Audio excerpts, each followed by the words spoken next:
Welcome to bird media. నేను మీ Pawan Krishnamurthy. Supreme court మరొక సంచలనాత్మక తీర్పునిచ్చింది. విద్వేషపూరిత ప్రసంగాలు, తప్పుడు ప్రచారాలు వీటికి సంబంధించి కీలకమైనటువంటి ఉత్తర్వులు ఇచ్చింది. The court reminded that hate speeches and rumour monitoring have a direct bearing on fraternity and the constitutional order. No legislative vacuum on hate speech. Union and states may consider if amendments needed.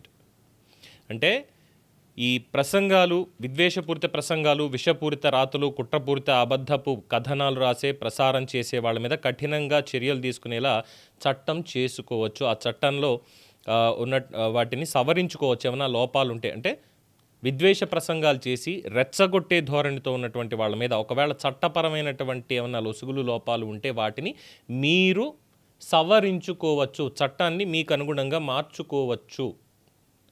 As per the supreme court guide lines. ప్రతిదానికి కూడా 41A నోటీసులు మాత్రమే ఇవ్వాలి అనేటువంటిది అవసరం లేదు. అందుకే చెప్పేది ఎప్పుడైనా సరే విమర్శ చేసినా సద్విమర్శ ఉండాలి అని చెప్పి. సో ఇప్పుడు ఎక్కడైనా సరే తెలంగాణనా, ఆంధ్రానా, కర్ణాటక, తమిళనాడు, ఏ స్టేట్ అయినా సరే ఆ స్టేట్లో వ్యతిరేకంగా మాట్లాడడం వేరు, వివాదాస్పదంగా మాట్లాడడం వేరు, అలాగే విద్వేషపూరితంగా మాట్లాడడం వేరు. అవును, వ్యతిరేకంగా మాట్లాడతాం. వాళ్ళు తప్పు చేస్తున్నారు అంటే ఖచ్చితంగా దాన్ని ఖండించాలి, దాన్ని వ్యతిరేకించాలి. మీరు తప్పు చేస్తున్నారు, ప్రభుత్వం పాలసీ ఇదైతే దీని ప్రకారం ఇలా వెళ్ళకూడదు కదా, మరి ఎందుకు ఇలా వెళ్తున్నారు? కానీ ప్రస్తుతం జరుగుతుంది ఏంటి? చేతుల్లో కత్తులు పెడతారు. యాంకర్ పేరు మర్చిపోతే రేవంత్ రెడ్డి లాంటి వాళ్ళకి ఐడెంటిటీ క్రైసిస్ వచ్చేసిందంటారు. సరికొత్తగా ఇష్టం వచ్చినట్టు మాట్లాడతారు, మహిళలను కించపరుస్తూ మాట్లాడతారు, ఇష్టం వచ్చినట్టు చేస్తారు. మరి వీళ్ళందరికీ శిక్షించాలంటే 41A నోటీసులు మాత్రమే ఇవ్వాలి. ముందు 41A ఇవ్వాలి, తర్వాత మిగతా ప్రొసీజర్ లేదు. ఇందులో కూడా చాలా ఘోరమైనటువంటివి. అంటే ఫర్ ఎగ్జాంపుల్ చెప్పాలంటే భారతిరెడ్డి గారిని కిరణ్ అనేటువంటి వ్యక్తి, తెలుగుదేశం పార్టీ ఐటీడీపీ కార్యకర్త, అప్పట్లో తను చేసినటువంటి వ్యాఖ్యలకి యాక్చువల్గా అయితే తను జైల్లో పెట్టాలి ఆ వ్యాఖ్యలు చేసిన దానికి. అలాగే వల్లభనేని వంశీని కూడా జైల్లో పెట్టాలి అటువంటి వ్యాఖ్యలకి. బోరుగడ్డ అనిల్ని జైల్లో పెట్టాలి అటువంటి వ్యాఖ్యలకి. అవి విద్వేషపూరితమైనటువంటి వ్యాఖ్యలు. వాటికి జైలు శిక్ష వేయాల్సిందే, కఠినమైన శిక్ష వేయాల్సిందే.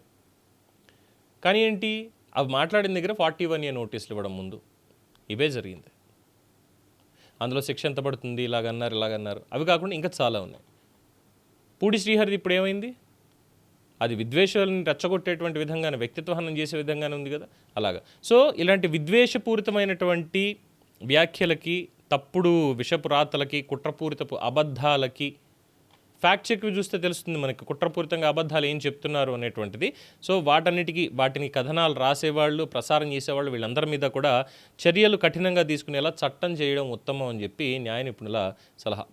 ఇప్పుడు ఉన్నటువంటి చట్టాలకే, ముఖ్యంగా ఆంధ్రప్రదేశ్కి అయితే గతంలో జగన్మోహన్ రెడ్డి గారు తీసుకొచ్చినటువంటి జీవో నెంబర్ 2430 మీడియా కట్టడి.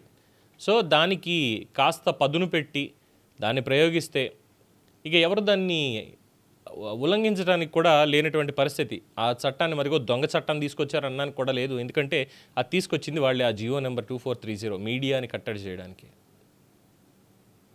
సోషల్ మీడియాకి సంబంధించి. ఇప్పుడు సిబిఐ వాళ్ళకి కూడా కదలికి వస్తుంది న్యాయమూర్తుల మీద విద్వేషపూరిత వ్యాఖ్యలు చేసినటువంటి వాళ్ళని శిక్షించడానికి కూడా. సో సుప్రీంకోర్టు రాష్ట్రాలకి ఒక లెవరేజ్ ఇచ్చింది.